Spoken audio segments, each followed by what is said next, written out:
కానీ home loan అప్పుడు చాలా జాగ్రత్తగా మీకు డిమాండ్ నోటీస్ వస్తదండి. సెక్షన్ హ్మ్. 13(2) అని ఒక డిమాండ్ నోటీస్ వస్తది. సో, అన్నీ ఇప్పుడు ప్రతి కోర్టు చెప్పేది ఏంటి అంటే, మీకు నోటీస్ వచ్చినప్పుడు మీరు తొందరగా రియాక్ట్ అవ్వండి. సుప్రీం కోర్ట్ కూడా పలు సందర్భాల్లో చెప్తం జరిగింది.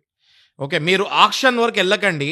హ్మ్. మీకు నోటీసెస్ వచ్చినప్పుడే మీరు మీ ఇష్యూ ఏంటి? మీ ప్రాబ్లమ్ ఏంటి? అన్నది మీరు దానికి రిప్లై ఇవ్వండి. హ్మ్. అట్‌లీస్ట్ బ్యాంకర్‌కి ఒక అక్నాలెడ్జ్‌మెంట్ ఉంటుంది.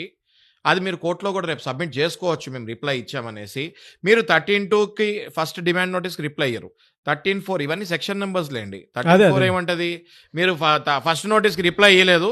ఇదిగో గోడకి అంటిస్తున్నాం, మీ ఇంటికి అంటిస్తున్నాము. ఇప్పుడైనా మీరు రిప్లై ఇయ్యకపోతే మీ ఇల్లు తీసేసుకున్నామని 13(4) నోటీస్ అంటది. అప్పుడు అది చింపేసి చెప్పా కదా మీకు. అది చింపేసి అటు ఇటు చూసి జనాలు పడేస్తారు పక్కకి. అప్పుడు సెక్షన్ 14 వస్తది.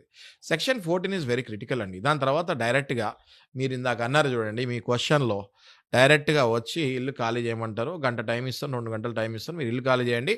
వాళ్ళ ఇంటి ముందే లాకేసి, సీజ్ చేసి ఎళ్ళిపోతారు. హ్మ్. అంత దారుణమైన పరిస్థితి మీరు తెచ్చుకోకూడదు అంటే, మీకు ఫస్ట్ డిమాండ్ నోటీస్ నా సజెషన్ ఫస్ట్ డిమాండ్ నోటీస్ 13(2) వచ్చినప్పుడు ఒక మంచి డీఆర్‌టీ అంటే debt recovery tribunal. Tribunal. Okay. ఈ ట్రిబ్యునల్ అడ్వొకేట్స్ సెపరేట్‌గా ఉంటారండి. ఓకే. డీఆర్‌టీ అడ్వొకేట్ సెపరేట్‌గా ఉంటారు. ఫ్యామిలీ అడ్వొకేట్ సెపరేట్‌గా ఉంటారు. క్రిమినల్ అడ్వొకేట్ సెపరేట్ ఉంటారు. హైకోర్ట్ అడ్వొకేట్ సెపరేట్ ఉంటారు. లోయర్ కోర్ట్ అడ్వొకేట్ సెపరేట్ ఉంటారు. కొన్ని లా ఫర్మ్స్ ఉంటాయి. అవన్నీ కేసెస్ చేస్తారు మాలాగా. ఓకే. సో, నేనేమంటున్నాను, వెంటనే ఇలాంటి డీఆర్‌టీ అడ్వొకేట్‌ని అప్రోచ్ అయ్యి, మీరు ఆ డిమాండ్ నోటీస్‌కి రిప్లై పెట్టండి. రిప్లై పెట్టిన తర్వాత కొన్నాళ్ళకి మీరు కోర్ట్‌కెళ్ళి, మాకు కొంచెం టైం పడతది కడతానికి. దయచేసి ప్రొసీడింగ్ స్టే చేయండి. బ్యాంకోళ్ళు ఏదో ఫాస్ట్‌గా ఎళ్తున్నారో ప్రొసీడింగ్ దాన్ని ఆపండి అని ఒక స్టే ఆర్డర్ తీసుకొనొచ్చి అది బ్యాంక్ వాడికిస్తే వాడు ఆగుతాడు.